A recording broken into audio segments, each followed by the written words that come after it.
Hello दोस्तों, आज हम अपने आज के टॉप 10 मोस्ट क्वेश्चन का डिस्कस करेंगे और उनके बारे में फैक्ट भी जानेंगे। और आज थोड़ा सा इम्प्रूवमेंट किया है। लास्ट में एक आपका टेस्ट योर नॉलेज क्वेश्चन है, जिसका हो सके तो आप अपना आंसर कमेंट बॉक्स में दीजिएगा। और लास्ट में आज अब हमने जीके से रिलेटिव, साइंस से रिलेटिव उनके फैक्टों के बारे में भी दिया है जो आज के दिन गुजरे थे। चलिए आज का पहला प्रश्न देखते हैं। आज का पहला प्रश्न है, हाल ही में निम्न में से किस स्पेस एजेंसी ने अपने नए जेम्स वेब टेलीस्कोप को सफलतापूर्वक लॉन्च किया है? तो इसका सही आंसर है स्पेस एक्स ने ये सफलतापूर्वक हासिल किया है। अमेरिका की स्पेस एजेंसी नासा ने हाल ही में यूरोपियन स्पेस एजेंसी के सहयोग से अपने नए जेम्स वेब टेलीस्कोप को सफलतापूर्वक लॉन्च किया है। नासा के विश्व के सबसे बड़े टेलीस्कोप से ब्रह्मांड की उत्पत्ति के रहस्यों से पर्दा उठ सकेगा। यह टेलीस्कोप हबल टेलीस्कोप की जगह लेगा, जिसने 30 साल से अधिक तक वैज्ञानिकों को अंतरिक्ष की तस्वीरें और अंदरूनी जानकारी उपलब्ध कराई। नासा की बात हुई है, इसका मुख्यालय है वॉशिंगटन डीसी। इसकी स्थापना हुई थी 29 जुलाई 1958 को। ये चित्र में देख सकते हैं दोस्तों, ये है आपका अंतरिक्ष की दूरबीन, जिसे जेम्स वेब टेलीस्कोप कहा गया है। इसकी प्रस्ताविक लॉन्चिंग है 2021 में। इसका मिशन जो समय था 5 से 10 साल तक था, और इसके बारे में ये मोस्ट फैक्ट हैं। चलिए आज का अगला प्रश्न देखते हैं। आज का अगला प्रश्न है, निम्न में से किस मंत्रालय ने हाल ही में दीन दयाल उपाध्याय ग्रामीण कौशल्य योजना के तहत देश भर में रोजगार मेलों का आयोजन किया है? इसका सही आंसर हो जाएगा ग्रामीण विकास मंत्रालय ने यह आयोजन किया है। इसके बारे में जानते हैं। ग्रामीण विकास मंत्रालय ने हाल ही में दीन दयाल उपाध्याय ग्रामीण कौशल योजना के तहत देश भर में रोजगार मेले का आयोजन किया है। देश में लगभग 278 से अधिक संगठनों की भागीदारी के तहत देश भर में करीब 285 मेलों का आयोजन किया गया। यह है आपका DDU-GKY। चलिए आज का अगला प्रश्न देखते हैं।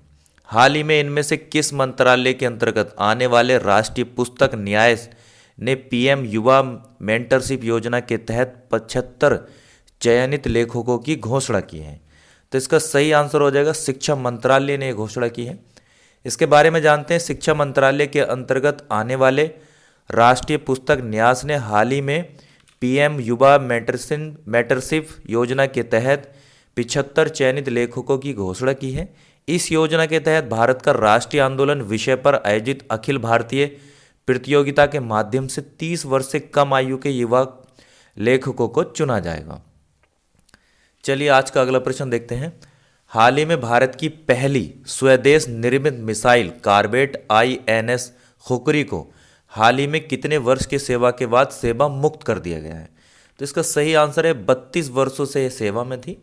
इसके बारे में जानते हैं। भारत की पहली स्वदेशी निर्मित मिसाइल कॉर्वेट INS खुकरी को हाल ही में 32 वर्ष की सेवा के बाद विशाखापत्तनम में सेवा मुक्त कर दिया गया है। डीकमिशनिंग समारोह के दौरान सूर्यास्त के समय राष्ट्रीय ध्वज, डीकमिशनिंग पेमेंट और नौसैनिक ध्वज को उतारा गया। ये मैप में देख सकते हैं, ये है आपकी INS खुकरी। चलिए आज का अगला प्रश्न देखते हैं। हाल ही में केंद्रीय सड़क परिवहन मंत्री का नाम बताइए, जिन्होंने हाल ही में भारत का पहला इंटेलिजेंट ट्रांसपोर्ट सिस्टम लॉन्च किया है? तो इसका सही आंसर है नितिन गडकरी जी ने ये लॉन्च किया है। इसके बारे में जानते हैं।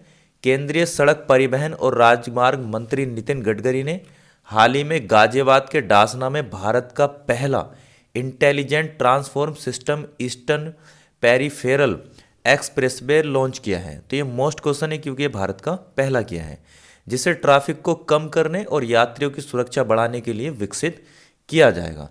मैप में देख सकते हैं, इस तरह से ब्रिज बनाए जाएंगे और उसको क्रॉसिंग बनाया जाएगा। चलिए आज का अगला प्रश्न देखते हैं। किस देश के वैज्ञानिकों ने पहली बार मानव जबड़े की मांसपेशियों के एक नए हिस्से की हाल ही में खोज की है? तो इसका सही आंसर हो जाएगा स्विट्जरलैंड ने एक खोज की है। इसके बारे में जानते हैं। स्विट्जरलैंड के वेसल विश्वविद्यालय के वैज्ञानिकों ने हाल ही में मानव जबड़े की मांसपेशियों के एक नए हिस्से की खोज की है। वैज्ञानिकों ने मास्सेटर मांसपेशी की संरचना को एक अतिरिक्त तीसरी परत के रूप में वर्णित किया है। इसे मस्कुलस मास्सेटर पार्स कोरोनेडिया नाम देने का प्रस्ताव रखा गया है। मास्सेटर मांसपेशी को कान के नीचे महसूस किया जाता है। ये आप चित्र में देख सकते हैं, ये जो आपका कलर में हो रहा है, तो इस तरह से यहाँ से इसको महसूस किया जा सकता है। मासेटर मांसपेशी ही जबड़े के निचले हिस्से को ऊपर उठाती है और खाने को चबाने में इसकी अहम भूमिका निभाती है। तो पहली बार इसकी खोज की गई है, याद रखिएगा, स्विट्जरलैंड के वैज्ञानिकों द्वारा। चलिए आज का अगला प्रश्न देखते हैं। हाल ही में किसके खिलाफ आजीवन संघर्ष करते रहे डेसमंड टूटू का निधन हो गया? तो ये बहुत ही जनता के सेवक थे और इनका हाल ही में निधन हो गया। तो नस्ल भेद के खिलाफ आजीवन संघर्ष करते रहे थे।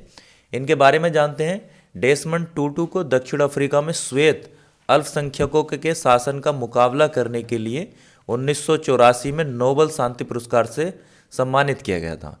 प्रधानमंत्री नरेंद्र मोदी के साथ उपराष्ट्रपति वेंकैया नायडू ने उनके निधन पर शोक जताया। प्रधानमंत्री मोदी ने टूटू के निधन पर शोक व्यक्त किया और श्रद्धांजलि देते हुए कहा कि वह विश्व स्तर पर अनगिनत लोगों के लिए एक मार्गदर्शक थे। मानवीय गरिमा और समानता के प्रति उनकी भूमिका को हमेशा याद रखा जाएगा।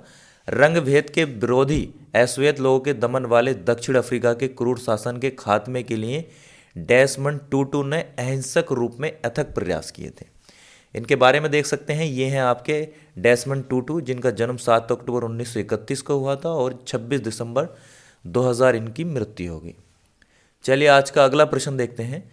हाल ही में श्रीलंका जल्द ही त्रिंकोमाली तेल टैंक फॉर्म को संयुक्त रूप से विकसित करने के लिए किस देश के साथ लंबे समय से चले आ रहे समझौते पर हस्ताक्षर कर रही है? जी हाँ, तो इसका सही आंसर है भारत के साथ ही। तो इसके बारे में जानते हैं। श्रीलंका जल्द ही त्रिंकोमाली तेल टैंक फॉर्म को संयुक्त रूप से विकसित करने के लिए भारत के साथ लंबे समय से चले आ रहे समझौते पर हस्ताक्षर करने जा रही है।